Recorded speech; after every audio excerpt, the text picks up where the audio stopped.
साथियों नमस्कार। आज मैं आपको एक कहानी सुनाने जा रहा हूँ।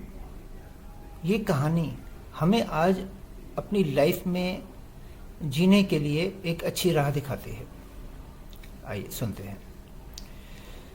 एक बार की बात है, एक राज्य में राजा ने कई ब्राह्मणों के लिए एक राजभोग का आयोजन करवाया। बहुत से ब्राह्मण उस राज्य से जगह जगह से उस राजभोग के लिए आए। बहुत बड़ा इंतजाम किया गया।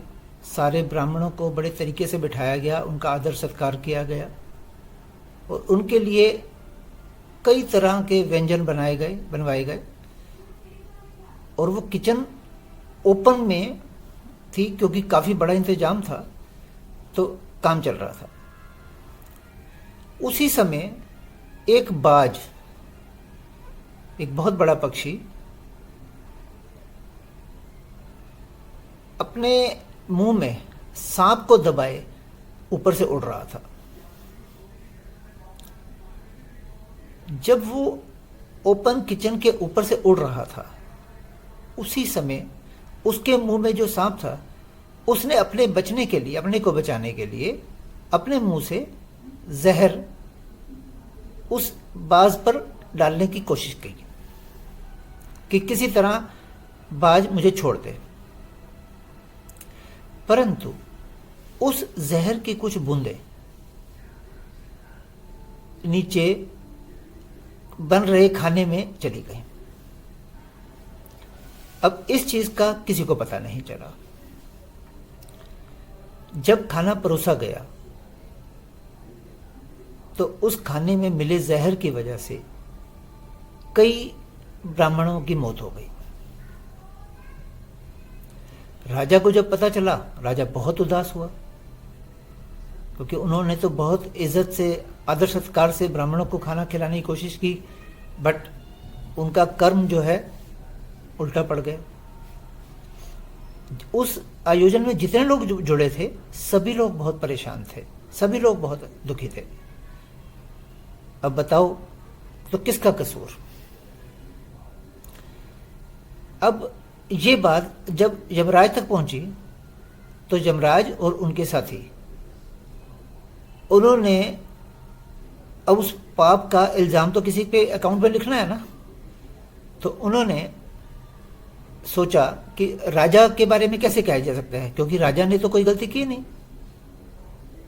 इसी प्रकार रसोइयों को भी जहर का नहीं पता था, और बाज जो है उसका भी कोई कसूर नहीं, क्योंकि उसका तो भोजन है सांप, वो अपने मुंह में अपने भोजन को लेके जा रहा था। और सांप का भी कसूर नहीं, क्योंकि सांप ने अपने बचाव के लिए ये काम किया था। तो कई दिन तक ये परेशान होते रहे कि भी अल्टीमेट ये हम पाप किसके अकाउंट में डालें, किसके खाते में डालें। कुछ दिन ऐसे ही बीतते गए। कुछ दिन बाद अचानक कुछ ब्राह्मण उस राज्य में उस राजा को मिलने जा रहे थे।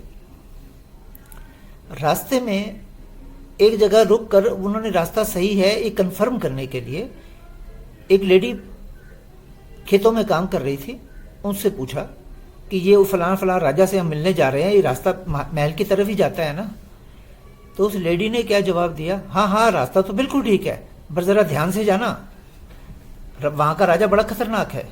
उन्होंने कहा क्या हुआ? उन्होंने कहा वहां के राजा जो है वो तो ब्राह्मणों को खाना खिला के जहर मिला के उनको मार देता है। पीछे भी ऐसी घटना हुई है, बहुत से ब्राह्मण मारे गए। अब कहानी यहीं खत्म हो जाती है।